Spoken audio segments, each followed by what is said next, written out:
What I told them last time, fuck y'all and y'all feelings. I'm joking. I love y'all. Everything I do is for y'all. Okay. So y'all, welcome to the Unicorn Straight No Chaser podcast. We don't got nobody in the room right now. That's okay. We're going to go ahead and get started. We're going to talk about mental health as usual. Today's topic is going to be addiction. I'm going to give you a little facts, and then I'm also going to give you some crackhead stories. Now, listen, I know it's a serious topic, but everybody knows a crackhead, okay? And everybody has a crackhead story, okay? Then Tokyo is going to follow it up. She's doing a 3-part series on BDSM, so you want to stick around for that. Tony is going to discuss some more serious topics. We're going to talk about that State 48 bullshit, Summer Walker, Palestine, however you want to pronounce it. Then we're going to get into some reels and rants, some TV trailers and movies. So y'all stick around for that other stuff, okay? Whose shirt is that? Oh, Dexter. They said your shirt is amazing. Thank you. I don't know whoever Facebook user is. Somebody is incognito. Who you hiding from? Incognito. Look, you got no profile pic and it just say Facebook user. I don't know who that is, but thank you very much. Anyway, this is the last show we're going to do for Mental Health Month. You know, May is Mental Health Awareness Month, so we're going to wrap this up talking about addiction and how addiction and mental health issues go hand in hand. Most people who have mental health illness, a mental health issue, I should say, I think at some point or time probably, played around with some type of drug, whether it's smoking weed, taking pills, coke or something like that. Self-medicate. Yeah, because they want to self-medicate. Depression, anxiety. I know for a fact, I know many people who have anxiety, and they definitely smoke to try to help deal with the anxiety. I've tried it because I have anxiety. I've tried it because I have anxiety, but me and smoking don't get along. I'd rather have a heavy pour. But I can't walk around drunk all day. So there you go. Personally, I know for a fact, like my mother has mental health issues, and she definitely was on drugs for most of her life. I don't really have contact with her now, so I can't say whether she's sober or clean, but I know that majority of her life she was using drugs. And the truth of the matter is her having a substance abuse issue hid the fact that she had a mental health issue. So a lot of people who do have that comorbid diagnosis, and that's a dual diagnosis where you have a substance abuse disorder and a mental health issue, some people don't know what came first, like it's the chicken or the egg. You on drugs and that triggered a mental health issue, or did you have a mental health issue and you started using drugs to cope with that? It's not a lot of research out there. It is really hard to separate the two. Some people do look at substance abuse as a mental health issue. Some people look at it as a disease. Me and Tokyo had a really, really, really long, heated debate about that. Not last weekend, but the weekend before that. I think she sees it as a disease. I don't see it as a disease. You can tell you don't see it as a disease. You talk about me. Yeah. I can see it as a disease. I can. When people get deep enough in it. Why? Because addiction is serious, and to some extent most of us is addicted to something, whether it be coffee, sugar. It's something in our lives that we cannot give up, and a lot of times we won't acknowledge it until somebody puts it in front of our face. You know what I mean? And you gotta acknowledge that there are people out there in the world that is addicted to these substances, and they truly do want to stop, but it's hard. And you know, it's a mental thing. And if we can acknowledge that, you know, people with mental illnesses, they can't control their bodies, then you gotta, you know, say like, if addiction is to an extent a mental illness, is that if that's what we're acknowledging now, because that's what we're talking about. Right. No, I wasn't. That wasn't me. Oh yeah, I heard somebody upstairs. Because that's what we're talking about during the show. Then we have to say, to some extent, maybe they can't control it. Well, no, you can't control it once you get into the addiction, right? That I understand it. My viewpoint on it was this: a disease is something that you did not choose, in my opinion. You didn't have a choice in it. It just happened to you, right? I did not choose to have cancer. I just got cancer, okay? A drug addict made the choice to use the drug. Now, whether or not they knew how bad it was going to be, that depends on when they started using, in my opinion. But the fact of the matter is, you can't become an addict if you never take the drug in the first place. That's why I believe, to like, how to an extent it's a disease. I believe it's a disease depending on how much money you pay, because we don't know what caused you to turn to their drug. You know what I mean? It's a disease based. Oh, you mean whether they call it and classify it as that? Not if they call it. I mean how much money you pay as a person. Because think about it. Do for it? No, think about it. If I'm rich and I have trauma and I turn to a disease and I'm self-medicating, I'm addicted to it, I have means and ways and avenues and where I can get myself up off of it. You know what I mean? If I truly choose and truly want to stop this and truly want to be better, as a rich person, you have more opportunities, more, you know, places that you can go, more like, you know, information. Meanwhile, if you're in like the hood and everything, and you don't have this money, you have to wait for a bed to open up in rehab. So that sets you back still on the street, and you still doing the same shit that you're doing. You know, you get out of rehab, you do the whole 90 days or whatever. You can go to a hospital with detox and stuff. You have to, you know what I mean? You could you have to do it. That doesn't change whether it's a disease or not. That doesn't change what I'm saying though. Whether you're rich or whether you're choice. Whether you're rich or you're poor, you have a choice as to whether or not you're going to indulge in that activity. I mean, it's a lot of factors I feel like go with it. It's a lot of factors. It could be, some people are young, peer pressure, and they just do shit just because they don't. That's still your choice, right? But you're not doing it. You're absolving people of consequences and responsibility. There's a consequence for your action. So you could be young and you could do something. You could drink a cup of coffee and become addicted. That's what I'm saying. But that doesn't interfere with your activities of daily living. You do. Literally, people cannot function without alcohol. No, it's the biggest addiction in the world. Wait. You know that, right? Wait. It is an addiction. But listen to what I'm saying. I'm not breaking in your house and stealing your TV for a cup of coffee. Let's be clear.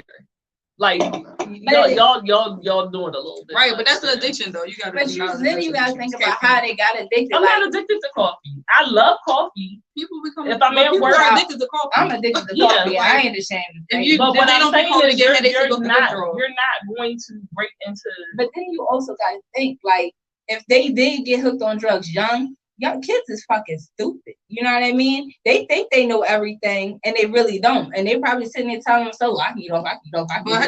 So the whole debate was if you choose to do it. That was her whole thing. Your choice. You chose to do it, so it's not a disease. She's pretty black and white with it. That's all. I just don't agree. Yeah, she doesn't have to agree with I don't agree, but I get it. I tried a lot of shit that you know what I mean? That's what makes it the difference between because you had a part to play in it. You had a part to play in it. Nobody would choose to have cancer. Nobody, you had a part to play in it. You cannot play victim to circumstances that you created for yourself. Let's see what our Facebook user friend said. I don't think it's a disease. Some people just have more addictive personalities than others. It becomes a dependency when it's used in excess. Weed and liquor are how I cope, and maybe I smoke a little bit too much. That's what I'm saying. You see, I think we kind of on the same page, right? I get that. That it is a you don't think it's a disease, neither do I. And like they said, the coffee thing, like I said, that does not affect your activities of daily living. You're not gonna go, sell your body on a corner to get a cup of fucking Starbucks coffee. You get what I'm saying? So I mean, but I was only saying it to say you can be addicted to anything. It's not just crack. Or, while you can be addicted to sex, to, addicted to a lot of things. To anything is when it becomes a detriment I feel to like, your life. I feel like it might not start off as a disease, but it can turn. I feel like it can when it gets to the point where it's like you said, I'm about to start selling shit and breaking into people's homes. It becomes disease because it's irrational. You know what I mean? No, that's an addiction. That's what an addiction is. That's what I'm saying. But it's just an addiction. Is not a disease. But it is a disease. It's considered a disease in both. So it's considered a disease. They also say people with autism, and I say autistic person, and autistic people prefer the other way. So addicted people the book doesn't mean. And you want me to listen to a crackhead? If we listen, because we know. I'm sorry to all the crackheads out there, but you're not going to sit here and tell me that I'm supposed to take lessons on responsibility from a crackhead. Okay, and they the first ones to start preaching, to get a fucking soapbox to start telling you how to live your life. Like, if you don't sell me no fucking batteries, I don't have no fucking conversation with you, bitch. Give me the battery. You know they always got some random ass item. You know what I mean? I got these shot glasses. Like, we get those shot glasses. No, that's true though. Give me no damn shot glasses. You know what I mean? That's hilarious. They do got the random shit. So here's the thing, right? Some people do have more addictive personalities than others. And that's where we come into the gray area with the mental health issues. If you have a certain mental health issues, yes, your impulse control, your emotional self-regulation, all of that stuff will make you be more prone to use drugs and alcohol. I know that. I know that my mother was a drug addict. I know that my father was an alcoholic. I know that my mother has mental health issues. I didn't always know it, but I know it now. So having that information, which I didn't always have, but having that information, if I was to pick up a drug, I know that I am more predisposed than perhaps Tony to become addicted to that. That also plays into the part of me saying choices. I've taught my daughters, I've made sure that I've told my daughters, this runs in our family. So when you go to indulge in certain things, I need you to be mindful of that. I have siblings that won't drink. They will not drink because our father was an alcoholic, and they don't want to accidentally become an alcoholic on, themselves. So I you know what I mean? There is, when you have knowledge and you choose to do otherwise, and then especially in 2021, I don't give a goddamn. Anybody that is using heroin or crack, you picking up any of these drugs in 2021, you already know what you're signing up for. So that is a disease thing. And now, do I understand that a person can be so traumatized that they don't give a damn about the risk, and they're just going to go ahead and use it anyway, or that they're impaired so much that they don't make good decisions? But I just still feel like ultimately you have to take responsibility. Bad things happen to us. People do bad things to us. You get dealt bad cards in life, and then you make decisions and choices. I have made some really fucked up decisions because I've had trauma earlier in my life, but that's on me. I can't blame anybody else. I made those decisions, and so whatever consequences came after that, I have to live with those. I'm sorry, were you going to say something? I was. But we got past the part that I was going to say. So go ahead, we can run a bit. I was just going to say, if we can say that, people have addictive personalities, then it has to be a disease, because in the part of their personality, they get addicted to a substance, and everybody isn't privy to that, their whole family genetic, you know. I wasn't. That's what I'm saying. I didn't know. But some people are more predisposed.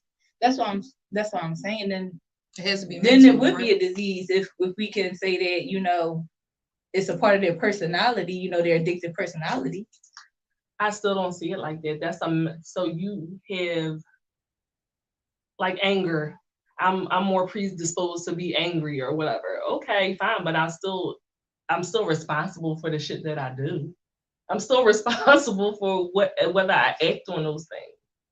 Like I'm saying, don't absolve the person of their responsibility. I don't absolve anybody of their responsibility. You know, I didn't say, you know, they didn't have the responsibility, but if you keep going and you don't acknowledge, which a lot of addicts don't acknowledge that they're addicts. If you keep going and don't acknowledge it, then I do believe that eventually do become a disease so you're saying it becomes a disease eventually, yeah. Right. I feel like I agree with that. Like I don't think that nobody goes into a situation trying to get addicted to something. You know what I mean? Like it's not like yes they did the thing, but I didn't do it because I wanted to become a crackhead for the rest of my life. Maybe I don't know. It'd be certain crackheads is kind of weird. So in 2020, you be a crackhead, but like if I'm in 2021. You taking shrooms and no, I'm not doing that. No, I know. Yeah, I'm saying the people that do shit like that, and I know people that do that shit like that. I don't you fuck yourself. But you know, but what I'm saying is you have knowledge that is one of the things that can happen, and you do it. And you know, anyway. A lot of people think that they're stronger than that. Like, oh, I do it. I bet you I won't get addicted. I know people like that too. I'm gonna do it, but all week, I do it, and then just thinking. But this is my thing. Funny, yeah. This is my thing. How many people actually use drugs that don't have some shit going on? Well, everybody got shit going on. Everybody. I mean, but some people using drugs for no reason. Yeah, that's what I'm saying. I don't think. But I'm saying that don't have something going on. Like you might not have a reason. That doesn't mean that you don't have 5 cousins on your mom's side that have schizophrenia, bipolar, and strung out on heroin. You get what I'm saying? Like. I get it. I understand. I just feel like it gotta be. People are reckless. People get tricked. Reckless. This is what our argument was. And people get some crackheads back in the day got tricked. Like that's not what I said. That's not true. But back in the day, they used to trick people. They did. This is why we see that in movies. We see it all the time. Let me tell you something. This is why we getting off topic. This is why we getting off topic. That's bullshit. We get on topic, but that's bullshit. Most drug users was not tricked. They voluntarily took their shit. We ain't saying that, but back in the day, like she said, they used to get tricked. They used to pull some of their stuff and have people strung out. They did. And we argue because you disagree. You said that's not they took the weed, so it's not their problem. I mean, what did DMX say? That's what I'm saying. Did DMX say he got a little bit of weed? How many people exist? How many people exist in the United States? How many people exist in the United States? They keep talking about DMX. One person. I know.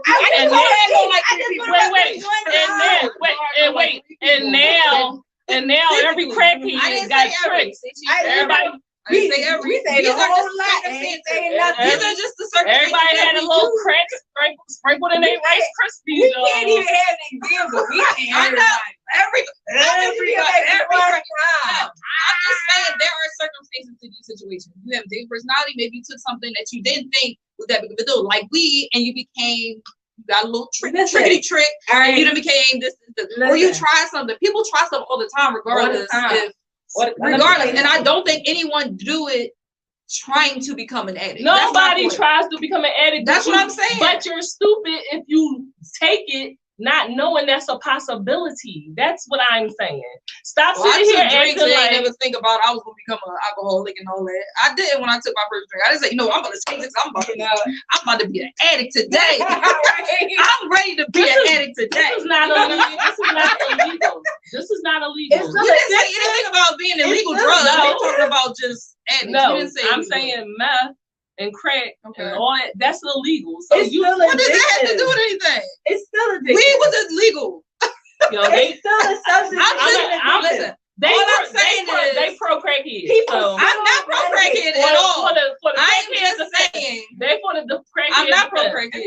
I'm just crazy. saying it has to be. I feel like it's okay to say categorized disease. So when the crackhead steal your hubcaps, you say that disease addicted crackhead. I'm just saying. I'm not saying I'm not agreeing with it. I'm not agreeing with the people that are on drugs and continue. You legitimately just had Rice Krispies. You better make sure it wasn't no crack in there. You better make sure. You never know. Did you make them? I feel like you should make sure you're making them. That's all I'm saying. Be safe out there. Did they get weed in it? They got me all on topic. That was the topic. No, we were talking about addiction. No, we were talking about addiction, mental health, and addiction, and to being a comorbid diagnosis. But I mean what I said about that. This bullshit. So thank you. That's one of the barriers to treatment. Because you'll have people that have, induced mental health issues because, they're on drugs. And so they go in there and it's really just a substance abuse disorder. And then, they automatically think you have a mental health issue and it's really just the drugs. And that, for years, I did not think that my mother had a mental health issue. I thought she was on drugs. And once she got off the drugs, she was going to be fine. She was going to be normal. Well, after she did get clean, I noticed she didn't change much. I said, the bitch is still crazy. Now, y'all might be offended by me saying that, but trust me, I have my reasons, okay? So now I'm trying to figure out, well, I don't understand if you're not using the drugs, right? You should snap back right to your normal self. But the truth is, I've never known my mother not on drugs. So I don't know I never knew what that looked like to say whether she was normal or not. I just knew that even without the drugs, something wasn't right. Something was a little off. It was a miss. It wasn't until my daughter got diagnosed that I was able to put 2 and 2 together to realize that she had a mental health issue. And then not more than likely, I mean, I'll bet any little money that I have is that she always had that mental health issue. And that would be what led her to start using drugs. Because she has a personality disorder, and people with personality disorders are one of have the highest percentages of turning into using substance abuse. So that, along with people with depression and anxiety, like I said, but people with anxiety usually just smoking. I mean, smoking weed ain't hurting nobody. So when I think back on stories that she told me, when she was like 13, 12, she said she used to like drink. If her mom and dad had a party, which would be my grandmother and my grandfather, like if they had like liquor in the bottles, she would go around drink all the liquor that was in the bottle. And then, as she got older, then they were popping pills and smoking weed. And, she was of that era where you could go to the parties, they parents' pills and stuff, put that shit in a bowl. And so she had an addictive personality, and she was always escalating, alcohol, weed, pills, and then eventually, very much so in the 80s, in the 90s, addicted to crack. I don't know whether she thinks she has a mental health issue. I told her that she does. I don't know whether she thinks she does. But definitely she was trying to cope with something. And from what she has told me, she actually had a good upbringing and good parents, and, actually was on track to be like a dentist and this and the other, or a dentist assistant at the very least. And then her life went completely left. Around like what age you think? Like her 20s? She was already doing the drinking and stuff when she was like 12, 13. You know what I mean? So it was already. I mean, what made it go left? For when she started using crack? Oh, I thought you were saying if something went left when she got. No, I'm saying it all went left when she just went to the crack was just. Yeah. It's so about the word crack. This is so about the word crack is funny. I mean, like, it's so serious, like crack. You gotta say it serious. Like, yeah, she got the crack. You know what I'm saying? Like, I don't know. Sorry. I just feel like a lot of Generation X had problems with crack addiction. Yes, and when it came everything. in, You know, when it, I feel like It's hard, man. Yeah, and they just did it because it was like. Well, I think my mom would be a boomer, right? How old is your mama? I guess she in her 60s. I don't talk to the lady anymore. I forgot a lot of stuff. Well, I guess she's in her 60s. What we at? Well, what is we? Generation we what are millennials? Millennials. We're Y, right? Yeah, we're Y. But that would be considered Generation X. When Generation X be like from like the boomers would be like probably like my grandma, like 80s. So my mom, yeah. My mom would be. It'd be like I think it would 40 and up. I don't know. They old. I'm just saying that she was very much a part of the 80s crack epidemic. Is what I'm saying. A lot of people got where a lot of people got hooked on it. But she was always headed in that direction. So she was searching for something to. Right. She was going to do it. Why do I have all this information? I don't know. I have no idea. But when I say, it seemed like everybody around me was doing drugs when I was coming up. Like the lady that lived next door to me, like she had all these kids, and like they all was on crack. All of them. Why? Because everybody was the lady across the street from me. Her daughter was on crack. The people on the left, those girls' mom was doing crack, and they do crack together. And I mean, like in the past, it was a lot of crack. Like for me, it was like that too. Every time everybody turned, it was somebody addicted to crack. It really was. But then we gotta wonder, like, how many people had underlying issues before they took that. Because I am of like the strong belief that there are a lot more people than they're willing to admit have mental health issues. Especially back then, you ain't talk about that shit anymore. No. Like what? All types of trauma and then poverty. You know what I mean? And so everyone is trying to cope. And so people are not getting treatment. If they go get treatment for the drugs and they don't get treatment for the mental health issue, it's an endless cycle. You're going to go back to using the drugs because you never addressed the real underlying issue. So I think that's why my mother really never got to where she was supposed to be, because she never got the proper diagnosis. You know what I mean, for the personality disorder. That's another reason, in my opinion, why you can consider it a disease, because if you think about it, people with mental illness, they go to, therapy often in order to stay. If you addicted to any substances, you gotta constantly go to meetings. You gotta constantly stick to that. Yeah. She used to take me to the meetings. So when you consider that, therapy, I mean, going to NA as therapy. It is therapy. No, you haven't been to an NA meeting? It's therapy for them people. You cannot say it's not therapy for them people. It's supposed to be therapy. It's like therapy. Half of them motherfuckers is lying. They can be lying. You lie to them. They can be lying.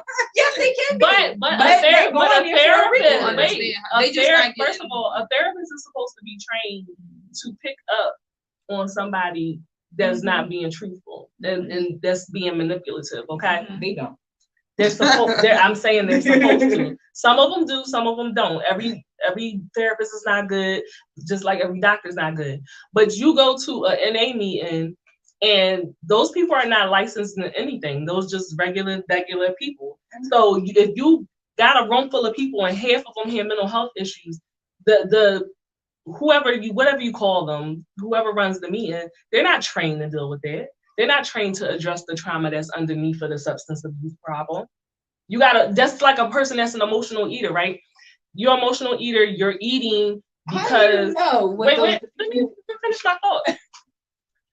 You're an emotional eater, you're eating because you got other shit going on.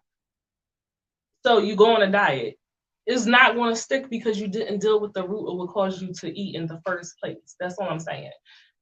You gonna ask me, how do I know that the people that run the NA meetings, they addicts, they goddamn self, and you might get one or two somewhere along the way, but anybody can run their meeting. You could, the pastor can run the meeting. I just want to have a meeting for drug addicts. You being an addict does not mean you cannot go to school and learn about trauma therapeutic and get you a degree. Two different things. Therapeutic and therapy is two different things. That's not therapy. NA meeting is not therapy. Right. Is you telling your story of what happened, you telling your story what happened. And But that doesn't mean that people- the person that is there is trained to help you deal with it. You have to break down the reasons that led They you. need real therapy. They need real therapy. We got to break down the reasons that led you to use in the first place. Well, in order to host an NA meeting, what are the requirements you have to go through in order to do that? Do you just pop up and be like, I want to start hosting NA meetings and curing all the People crackheads? can. You know what People I mean? can, yes. If I wanted to start hosting meetings, I could. You can just jump up and say that you don't need no Yes. certifications or nothing. No. I don't believe it. I don't believe Bet. Bet. it. I'm not bad because I don't never bet on something.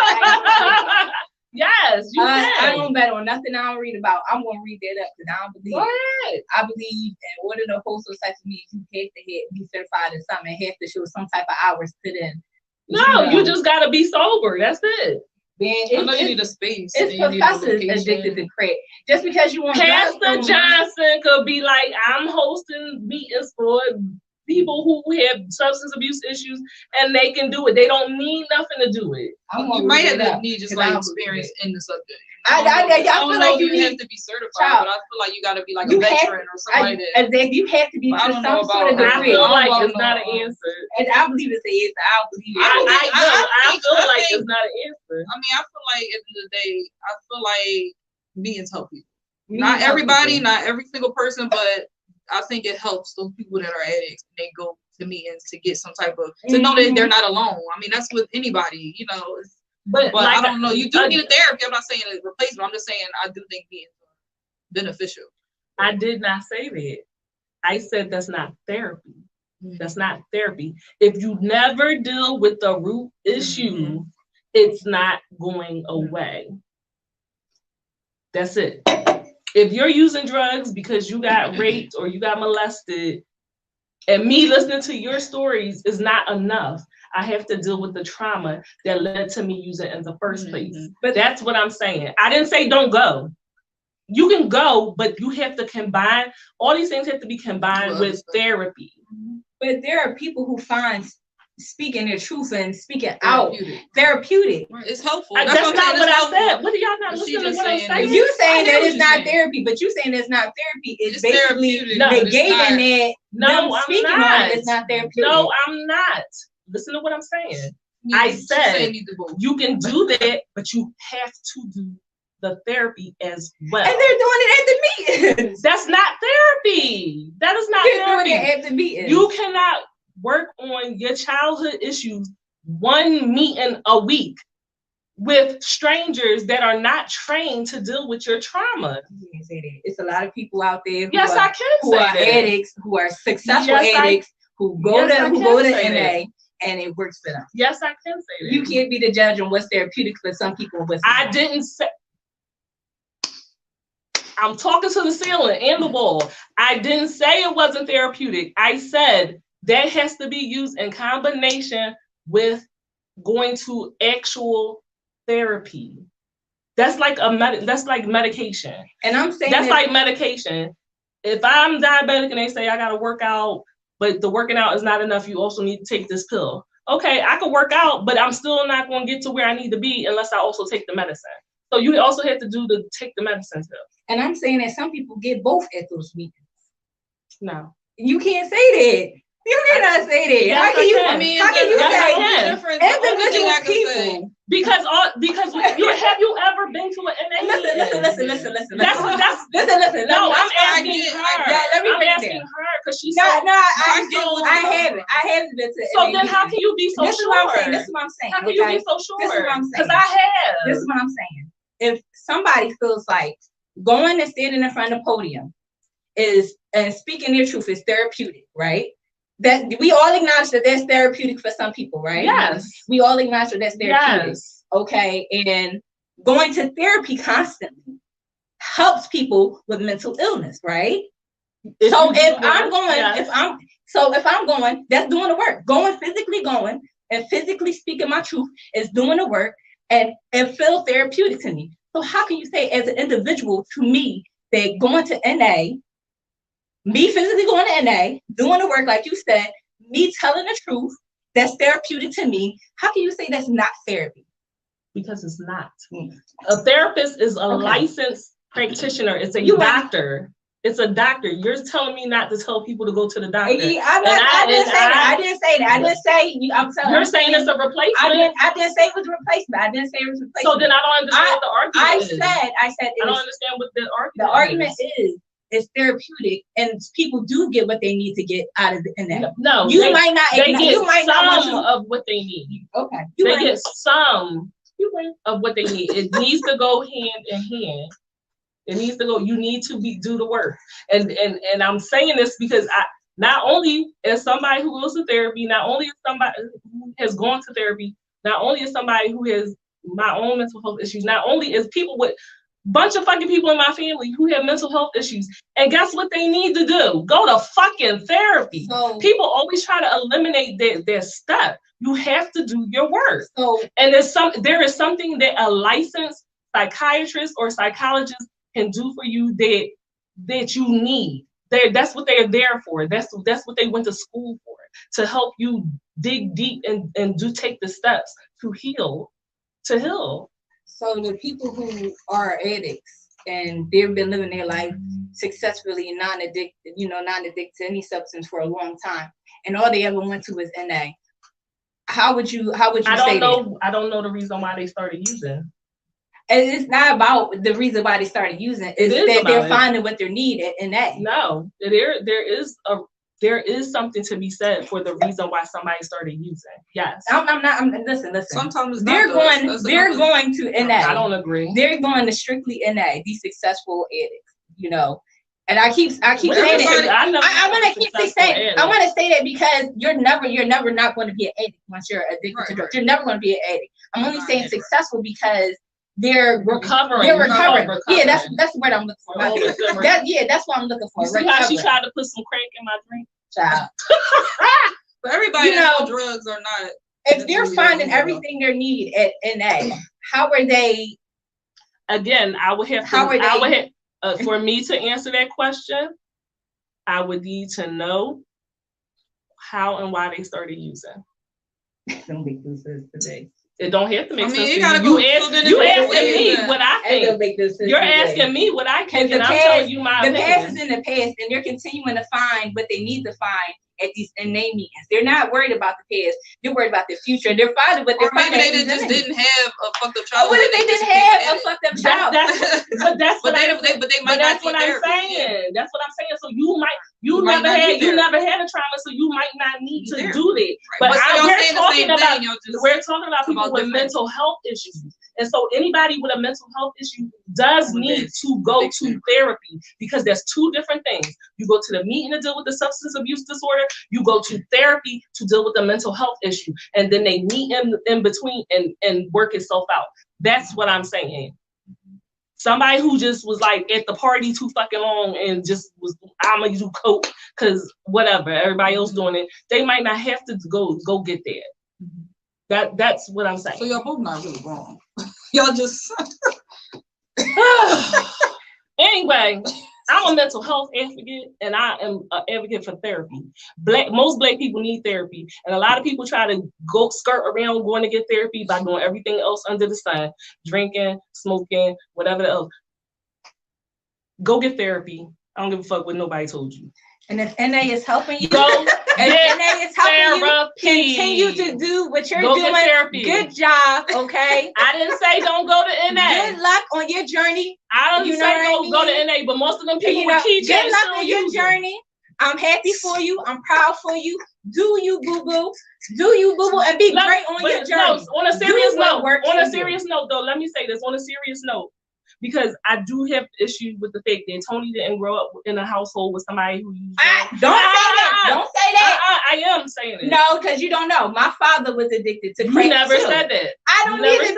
That's you never said that. I don't have to say I am going to take exception to it. I'm going to take exception to it. But why do I have to tell you this? I didn't say you have to, but I'm saying if you don't, if I feel like you never experienced what I experienced, yes, I'm going to take exception to it. You didn't ask me. Why would I ask you that? You asked me if I was been Why would I ask you that? You asked me if I was been to it. Why would I put you on the spot and ask you that? You asked me if I, but why would you make that judgment? Why would you make the judgment that I didn't grow up in that type of environment? Tony, because you ain't never brought it up. It was never a subject. So for you to sit there and say I never did that, for you to sit there and make that assumption. Wait, y'all. Wait, y'all. How do you make that assumption? Because we're real. We friends in real life, right? Tequila, break it down. Me and Tequila. Me and Tequila just sat and talked about our experiences with parents who had drug abuse problems 55 million times. Tony ain't never brought that shit. I did. Never. It was never a need to bring it up. I bring it up. It was never a need to bring it up. You just brought it up just still. You just put up just still. Did you not just make it a subject? Did you not just make it a subject? Tequila, did she not just make it a subject? Okay, Tony, listen. Okay, I'm not. This is crazy though. This is what I'm about to say. You have talked about your parents and your family. It made them seem like the. But go ahead and say what you were saying. What I was about to say is, Tony, we have talked about our family and stuff like that, and they're being dysfunctional and everything. You have never said anything negative about your family ever. Not saying that we hope or anything like that, but I'm saying when we talk about the drug addiction our parents had, and we kind of like bond with it. You know what I mean? Like, all right, yeah, damn, well, I would do that too. Damn, I really, and you never, ever have said, damn, I do have experience with that. I kind of understand where you're coming from. Even if you didn't have to go into detail, but I'm just saying you've never once said you had experience with it. To be Let me finish. I just got one thing to say. To be clear, you and your sister have always made a point to say, I don't know nothing about that. I never said that. Like, no, maybe not them words in particular, but not in particular those words, but basically like, y'all had some fucked up situation. We had a very loving family, and that was like period. I'm just saying that it's very weird for us all. It's weird for us all of a sudden to now we have this revelation, because that's not how it's been presented to us. So can I break it down to y'all once again? There's two things I need to break down. That's the type of person I am and the type of family I come from, okay? All right? The type of person I am, if somebody, my friends, if they're explaining to me, all right, something that is happening into their life, something that's traumatic, and I consider what y'all went through with y'all parents, something that is fucking disgusting. I expect more of parents. I truly do. I expect parents not to do the things that y'all parents do, because I was shown from my parents something completely different. And as a person, y'all already know when if we talking, I have two switches. I have conversation switch and I have a listening switch. If I'm listening, that means I'm listening to what y'all got to say. That means I'm paying attention to what y'all got to say. It's not my time to sit there and play my little violin. It's my time to listen to what my friends are saying and acknowledge and see that everybody, every parent, don't act like my parents, okay? Now, as for my growing up, my family, oh yeah, I felt like I had a good, upbringing. I felt like my parents did the best that they could. But at a point in time, my father was addicted to drugs. Both of y'all can acknowledge as parents that parents are not perfect. Right. My father had that moment. I'm not taking that moment and making it my whole parenting experience from my father. The last time I seen him on drugs, I was about probably like 6 or 7. And me and Ashley was so terrified of him. We were so scared of him. We didn't want nothing to do with my father. Absolutely nothing to do. He was scary. He was accusing my mom of things. He was acting erratic. He was breaking things. He was acting extremely violent and extremely dangerous. And it was something unnatural that I never seen my father in. And I cried to him. I don't tell people this because it's very, very serious to me. I'm sorry. And I cried to him. And I told him, I'm scared of you, Daddy. He went away. He came back clean. And that's why I don't talk about it. Because that's not going to be something that's going to overshadow everything he has done for me. I'm not going to take that little darkness that he had in his life and make that into something bigger than what it was. So no, I don't speak on it. But it happened. And that's not the person he is. And he showed me that he could be something different. And that's what I said. But that's good. And that's so I understand. Yeah. I completely understand where y'all coming from with your mom and how y'all feel about your situation. But that's not something. It's not the same. It's not the same. My daddy never stole nothing from me. He never scared me like he scared like. But that's why I say how we feel. No, I understand how y'all feel. I understand how y'all feel. But y'all both feel totally different feelings for the situation. She feel like it's a disease. No, I mean in regards to like. In other words, your dad did what he needed to do for y'all. Like when you said like this is hurting me, he went and he got himself together. Right. But no matter what we said or did to our parents, they could not do that for us. And so that's why I don't bring it up. That's why I don't bring it up. But you gotta be able to talk to us about anything. But that's not something that was, like I said, it's not something that's traumatic. It's not something that you took over my whole life, like it took over your whole life. We're not saying that. See, we're not saying that. When I'm saying that, when I say like we've never known about it, we're not saying like you should have told us. Right. You know what I'm saying? I'm saying we had no idea that you went through something. And but you know what I mean? And I don't want you to think that just because we went through something crazy that yours don't matter. Right. You know what I'm saying? Like I don't want you to ever be like, oh well. I'm not saying that y'all saying that it don't matter. I'm not saying it. What I'm saying is y'all saying that I probably should have brought it up to y'all as friends. And I'm telling y'all that right there was minuscule. That was minuscule in my life. That was not something big that needs to be talked about. We're not saying it. It's just weird that you've been through something. Right. It's weird that you had an experience that we've been through. And it just never came up. Not to say I don't. We wouldn't have looked at your parent any other type of way. I know. You know what I'm saying? Do you think we would have? Maybe I'm not explaining it right. I'm not worried about how I'm not worried about how anybody looks. When somebody else is talking about their trauma, you want them to talk their trauma. Exactly. But I'm saying that what happened, I don't feel like it equates or like it measures up to what y'all, I don't feel like it should have been like talked about like that. I mean, I could talk about it in like a regular conversation, but in deep conversations like we be having, no, I don't feel like it's something to be talked about because I don't feel like it measured up. That's how I feel. Now, I'm not saying y'all felt any type of way. And it's crazy. Like you have the right to not say any of this. I'm just saying. For you to bring it up now was you just hit, you know what I'm saying? Like it was like what?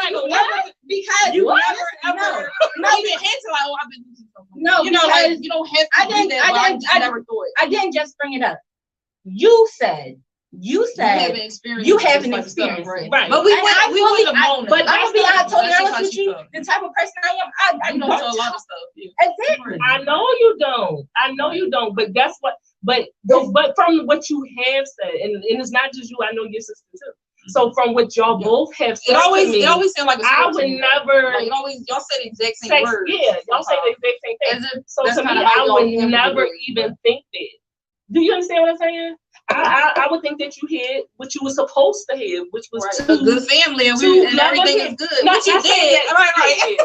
Yeah, you know what I'm saying. In other words, I would just think that you couldn't relate to life. Life is life, and even though like I don't know everything y'all been through, I don't automatically think y'all haven't been through something just because y'all haven't mentioned it. Life is life. Life happens. Little things and little hiccups in life happen in people's lives. You know what I mean?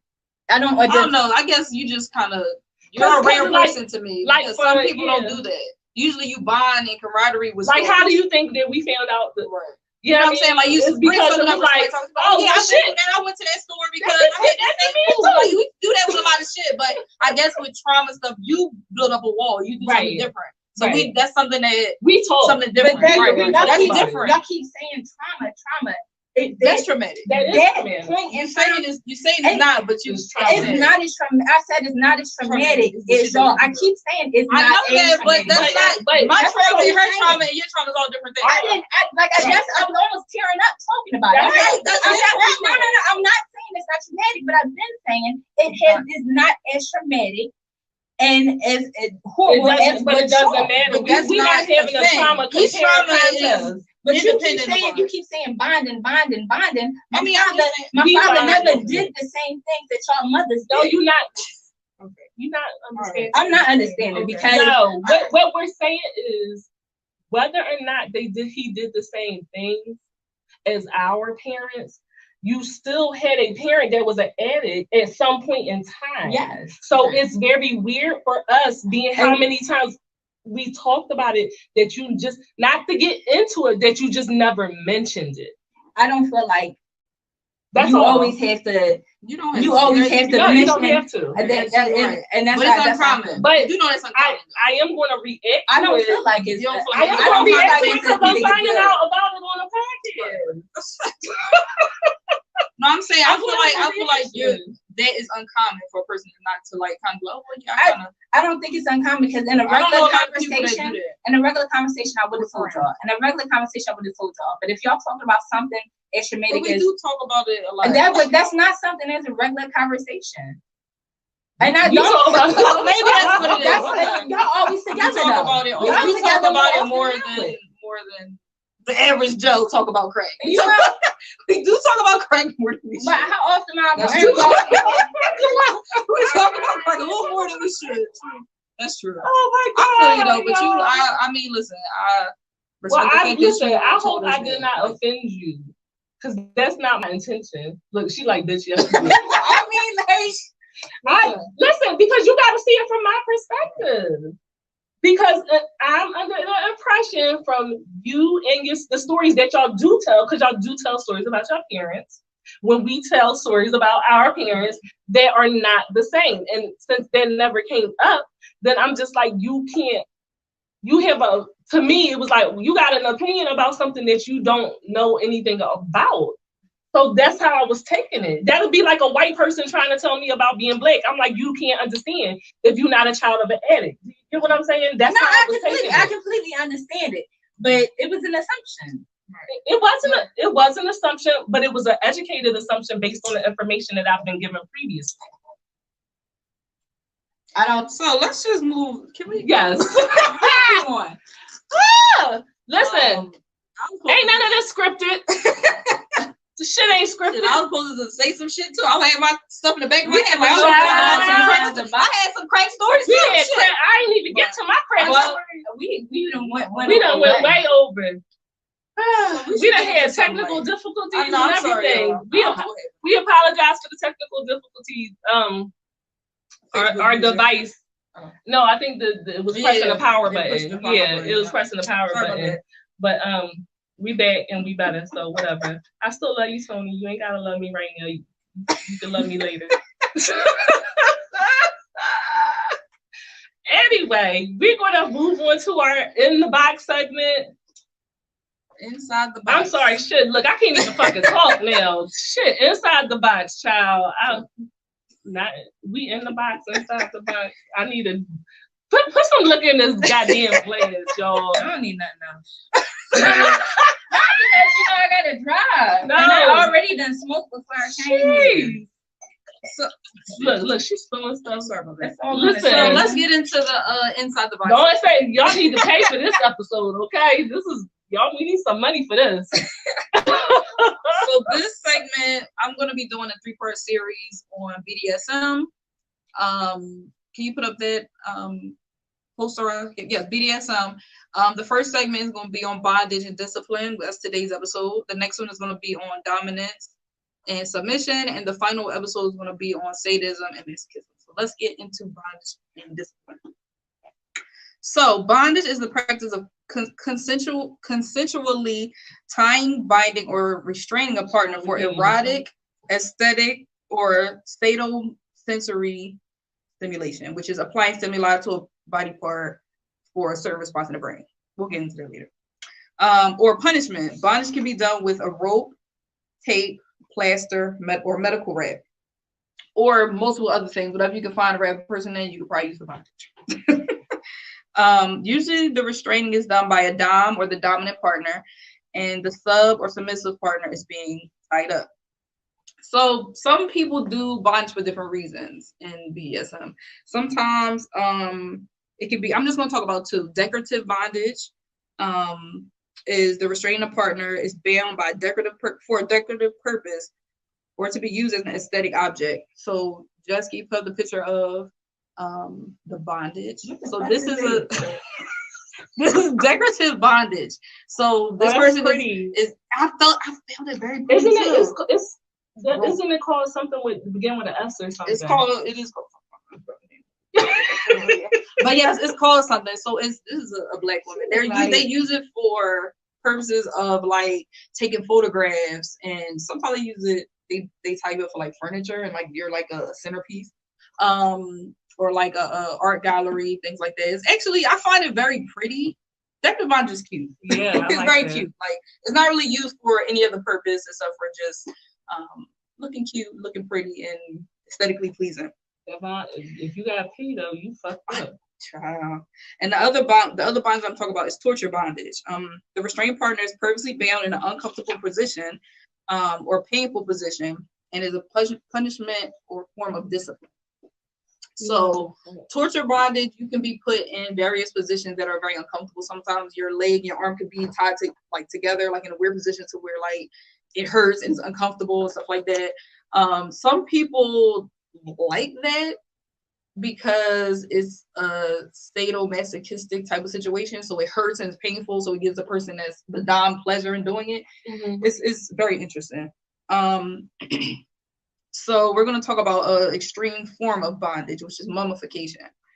Mummification is an advanced form of bondage in which a person is partially or fully cocooned in materials such as plastic wrap, body bag, bondage tape, duct tape, rope, or medical wrap. A person can be mummified for a short period of time or a long period of time. Mummification is used to provide complete sensory deprivation over the entire body, or some skin can be left out for additional sensory play. So can you put up the picture of the mummification? So this is this is a picture of somebody completely mummified with like their lips out and stuff. For breathing. So they can breathe. Suffocate, die. Now, I mean, like, there are other mummification ones where their genitals are exposed, so you can completely sensory deprivate their whole body, so they can't feel anything, and they're like their senses messed up. So like when you have sex with them or give them like head or something, they're like super sensitive and super like. They wrap themselves up. So no, the only thing they not wrapped up. No, they're not wrapped. They don't wrap themselves up. The dom wraps them up. So their dominant partner will wrap them up completely. Like this one, I don't even see his lips out. So I'm trying to figure out how he's surviving. Like he taped. Some people got like little nose holes. He got duct tape on it. Yes, and sometimes they will. This is combined with like an encasement fetish, where they like to be mummified and then put into a coffin, and they get like that's complete sensory deprivation. Like they can't hear or anything, and it gives them a little bit of excitement. Like especially for the dom. The dom gets really excited over this. I don't know, because it's sadist. You know, you're a sadist. You get sexually aroused over the pain and complete control of another person. I could not. It looks very scary. Some people really do have a problem with this because like people that's claustrophobic really have like panic attacks and stuff. It's really dangerous. But it's like choking somebody else. Yeah, right? But BDSM is a power exchange dynamic anyway. So giving up complete control of everything that you can do and everything that you want to do, so somebody else can control your whole life, is something that is arousing and pleasing to people. It's very interesting.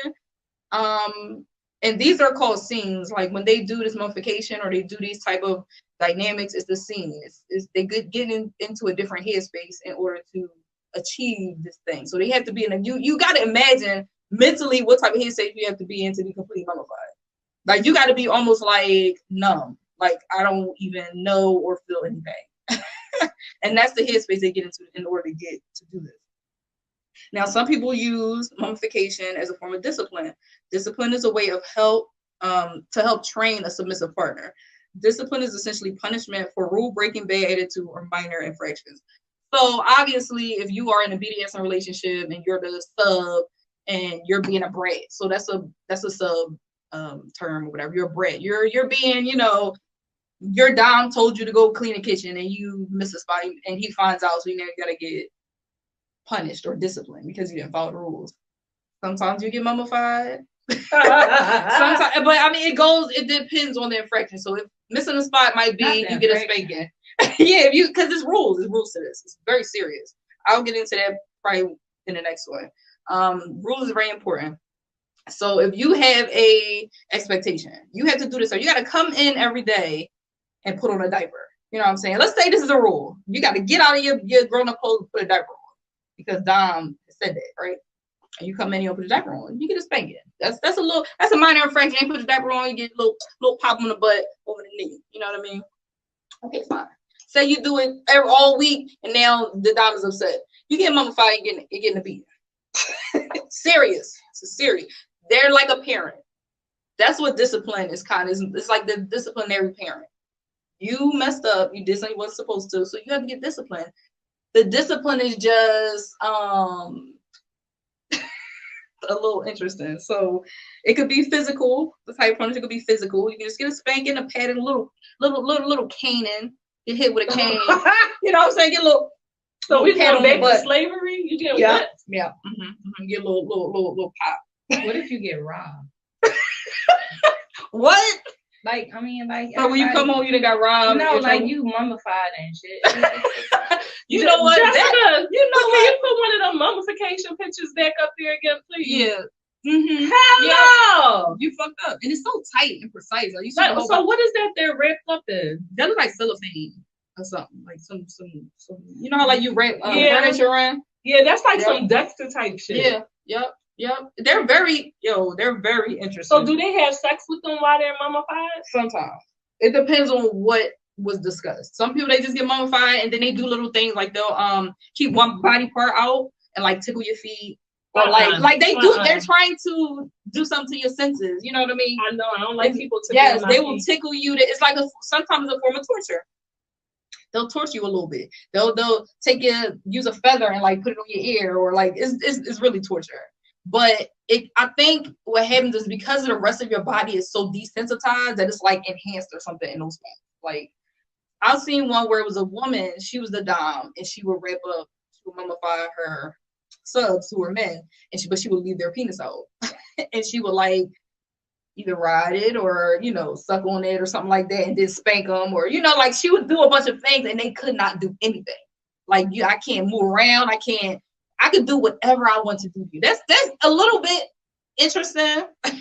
Like when you think about it, I don't like the mummification part, but like the tying up or like so you can't touch me type of thing, that's kind of hot. I don't know. I kind of like that. I don't like the mummification. But the mummification is a little extreme. It's a little extreme. I don't like it either. And it's actually pretty dangerous. That nigga look like he had on duct tape. And what if you But that could be the safest part. I'm hairy. You're not raping me. Because once you take that shit off, it's my hair coming off. Yes. Now another form of punishment is the bondage, like we've been talking. In comfortable position, and some of them they'll put them in cages called bondage cages. They'll make them kneel in the cage as a form of punishment. You put that up.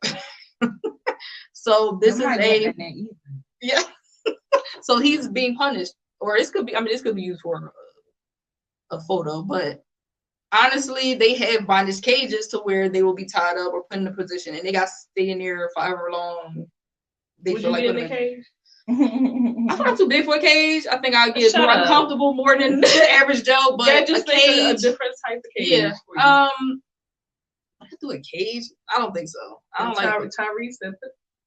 I don't really like being disciplined like that in regular life. Like you can't tell me what to do. I'm not getting in no fucking cage. I look like a dog. Like you could like spanking and stuff. Mm-hmm. I don't really like the thought if you got to do something. I don't mind the spankings, but like they spank you for you to bruise. Yeah, you know what I mean. I don't like that. But I mean, not necessarily. It really depends on what you discuss. If you have a certain type of, I don't want bruises. I don't want this. You can't hit me here. It's a lot of rules. The subs have a lot of control, honestly, in what they allow their dom to do. But I mean, they also have like mental bondage where they have you kneel on a certain amount of for a certain amount of time on uncooked rice. So you can do stuff to be mentally like, yes, that hurts, but like if you move, then you got to start over and you got to add more rice. That definitely sounds like abuse. It is, but it's because it's sadism. It's meant to. I'm doing this because you did something wrong, so you need to suffer for it. And they just take pleasure in that happening, period. Do you know why people would be drawn to this type of sexual foreplay, I guess? Yes. So people engage in bondage feel intense sexual arousal and pleasure in being wrapped. They feel a strong connection of trust towards their dom. Some subs have reported feeling of being immortal, which is associated with mummification in ancient Egypt. So I guess they associate themselves as being like, I'm being wrapped like ancients did. You know, the ancient people did. So I don't know, I think that's a headspace thing. Right. I think that's a headspace thing they put themselves in though. Like, all right, if you wrap me up, and they, like I said, they like to be put in. Dave said he ain't wasted a saran wrap. I'm trying to figure out how they get it so straight. First of all, how many boxes of saran wrap do you need? You know how hard it is to saran a damn plate? Wait, Dave, so Dave, you're not gonna let me wrap you up in saran wrap and tickle your feet? You can tell me later in the inbox. Some subs, the feeling of being completely helpless and under the control of a dom's mercy is almost euphoric. Some people have that submissive personality in which they feel like, I want to do something that gives you pleasure. So, you know, sometimes maybe they don't necessarily like being raped, but they know that their dom loves it. You know what I'm saying? So it's like, all right, I'll do it for tonight or for the scene. Right. And they feel, and then having them feel good and be in control, which they like, kind of helps them feel like, okay, I made you feel good, you know. And for dom, the willing partner to completely control is arousing. So that's just all the motivation that they need to do it. The doms really, they don't really need much. You know, I like controlling you, so this is why I do it. And some of them don't. All of them don't do it for sexual purposes. Like a lot of them do it just because of the control and just knowing that I have control of your life right now. I feel like a lot of them could be serial killers, but that's just my serial killers. Yes. Yeah, they could be. That's how I feel. But I mean, you know, I don't that's think neither here nor there. Don't think so. I don't think if they're in a relationship, I don't think they'd be serial killers. I mean, no, serial killers just go out and just fucking do it. You ain't gonna know until. But like, they get sexually aroused from it a lot of times. I don't think the guy, but I feel like they could be. If they could be. They couldn't be. I'm sorry. Not if y'all into this, I'm not gonna see y'all. But some serial killers do get sexually aroused off doing this stuff to people. Oh yeah, they do. But I ain't never heard. There are some safety tips. I gotta tell y'all some safety tips. There's a lot of serial killers that was in relationships. No, I'm not saying in relationships. I'm talking about in BDSM relationships. No, they probably. Because I was about to say if they were, they probably trying to hide it. Yeah, if they were, then they be getting fulfilled. But in our next segment, I will tell you about how dom and subs, how they react, like why they get into this lifestyle, and how they feel being in one, like how mentally. But I do want to give y'all some safety tips before I go, because if you're gonna be mummified, you're gonna let somebody mummify, you need to know what to do in this situation. Okay, now I think it's a safe bet that I won't be letting anybody mummify me. Okay, now some things to pay attention to: circulation. Okay. Circulation needs to be supervised, and it may be necessary to massage the skin through the wrap to maintain circulation. So while you wrap, you might have to go around, massage their legs, because sometimes they have them in there for hours, wrap for hours. Like they do some. It's really serious. You gotta massage, you gotta rub, you gotta make sure everything is. Yes, that's on the list. Air holes. Yeah, for sure. Air holes. Everything should be. You're supposed to be if it's not for punishment purposes, you're supposed to be in a position that's comfortable, where you can hold your body weight and everything. That's why a lot of them are flat.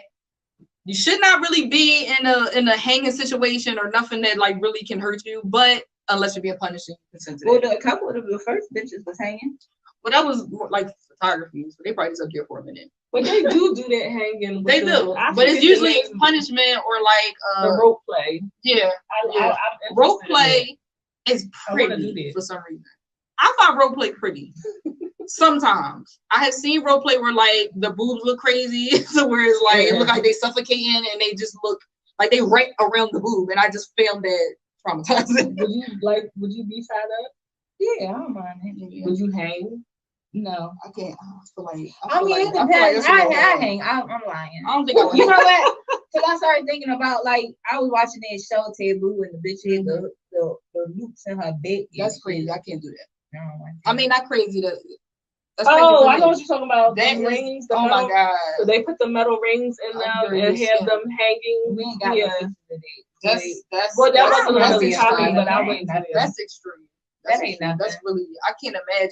But that's also people that likes being penetrated with stuff and all that. I can't do that. Yeah, that's a whole nother topic that yeah, I'll get into it if y'all want to learn about it. I can would you like a metal ring piercing your skin and then be hung from it like a rack of lamb?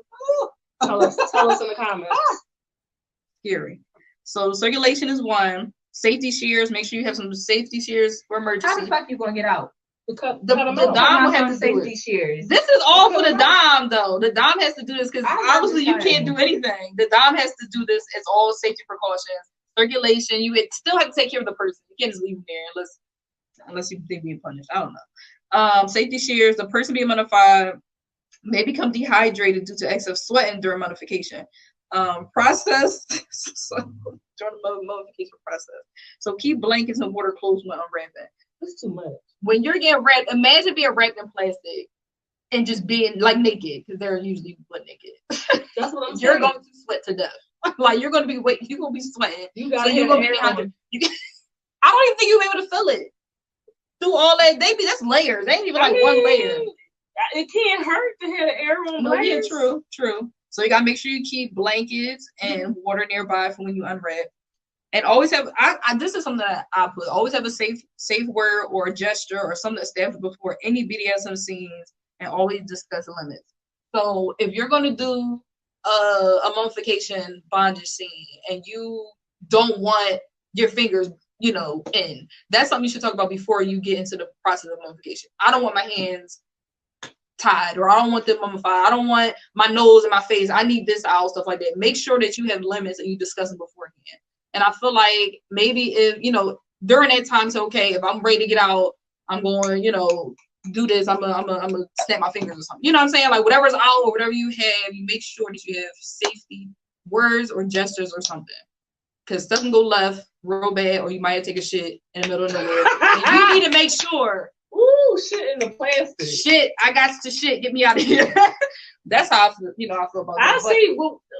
I think about somebody vomiting and their mouth is wrapped up and them choking on their vomit and all types of so many horrible things in this that could possibly happen. And I think that's almost a part of the excitement of it all for them. They feel like they have to give somebody complete control and trust them wholeheartedly in order to do this. I don't trust nobody. I don't care. Listen, I don't trust nobody. And I'm married. Okay. I trust them. I just don't trust them to be attention to detail in that sense. Like if I'm mummified, how do you know that this gesture ain't me get me the fuck up out of here? You'd be like, I had them. He gonna play the fucking game, forget all about it. Okay? He gonna playing the PS5 and be like, "Here's somebody upstairs. Don't even know I'm over there dying." See, nope, I don't trust it. I mean, it restricts your breathing a lot. It's a lot of stuff you got to factor in. So this is to me an extreme form of bondage. So if you into this, cool. Be safe out there. But honestly, I feel like I probably would. I'll do some rope. A little rope. You could tie me up a little bit. I think I would Shibari. It's called Shibari or something like that. It's called something. It's a Japanese rope tie. I know what you're talking about, and I completely forgot to write the name of it down. I think that's what it is because I'm interested in it. I like the artistic part of it. I actually like the pictures I saw of them as the photography and decorative bondage. That looks pretty cool. The guy, what's the guy name from Hannibal? Did you see his picture? He looked pretty. He was completely roped. He got tied up in rope stuff. He looked pretty cool. You talking about the one who played Hannibal, right? Yeah. It looks oddly. Who are you talking about? The guy from Hannibal, the older guy. Hannibal. The one that played Hannibal. Not that old. The show Hannibal. I'm sorry. The show. It's a show called Hannibal. And they had a picture of the main character, not old as Lorraine. What the fuck? I know what you're talking about. No, not him. Not him. Clarice, not him. No. I said Lorraine. No. But yeah, no. Cause you picturing it. You is, and he probably looked crazy. He looked crazy. What? No. I just keep picturing that little man ripped up and just nothing but his dick out. Yes. I wish I had my phone because I had so many pictures on my phone to show y'all.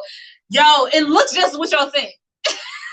I mean, everything but the ball sack and the penis is just completely red and you don't see anything. And the girl just shut up. What's your picture next to it? You can't put that on here. I can't put it on here. I was going to show y'all. No, I had it on my phone to show y'all the picture. Why she posted?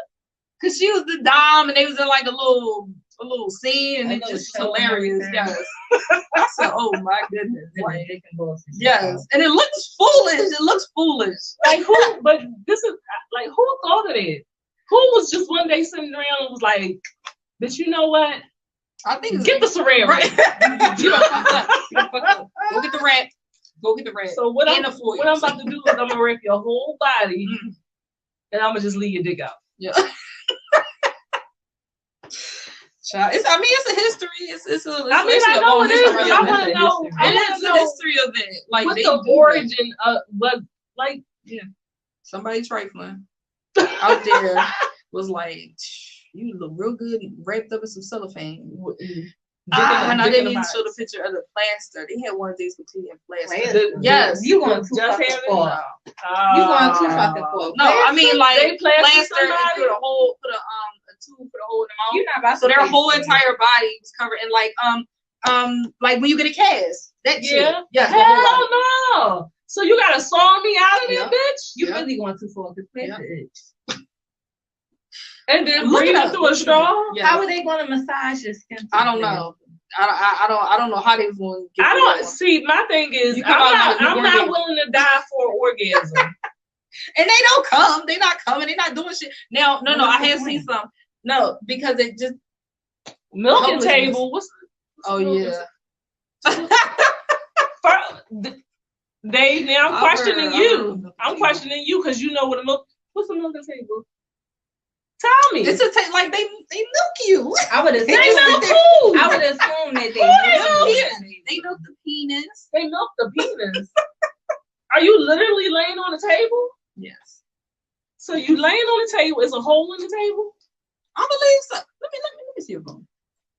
So we can tell you. Is that the one like they just you just laying flat on the table and they just come under there and milk? Wait a minute now, goddamn it! You know what? You got now. I got questions.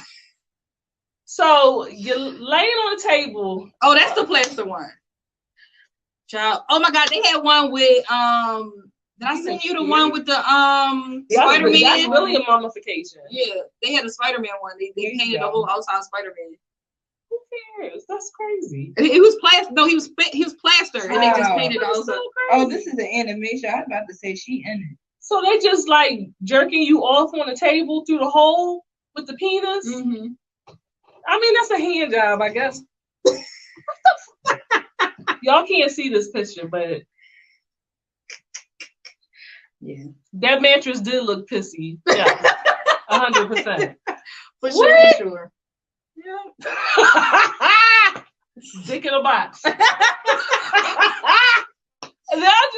Yeah, y'all. Is he peeing on this one? Y'all. So we looking at pictures of dicks and holes and tables and shit. That's a milking table. So you just put your dick in a hole and somebody is underneath the table milking it. What is she doing? She is. Are you serious? What the fuck? That's why that milking. I'm trying to hit. Upside down. That's too much work for an orgasm. Get down. This chick is doing a headstand to put her ass to the dick that's coming through the table. Mm-hmm. You gonna fuck around and crack your goddamn nut. Why is his stuff trying to be cute? Why is it so big? You need to drink some water. He don't drink water. You need to drink some water down. Is that? I mean, really? What is I don't understand. I'm not working that hard. I'm gonna let you know right now. I'm not working that hard. I'm not doing a handstand to bring my ass to your dick. I'm not doing it. No. Listen, people like what they like. It's very interesting. Yeah, you can do that. I'm not doing that. So when I'm not being. So when I crack my nut, are you going to pay for my therapy? That's what I want to know. I'm very confused. Oh yeah, child. Mummification is interesting. Y'all be safe out there, okay? That's all I want to say. Y'all be safe. Be safe. Don't be using all the saran wrap. Make sure you leave an air hole. I don't want to see none of y'all on the news. If I come in your house and I see a table with a hole in it, I know what it's for. We know what it's for. I got questions. I'll do a milking table. You gonna put Tyree on the table? I'll do a milking table. I'll be underneath. We already know what your arts and crafts is about to be. Shit.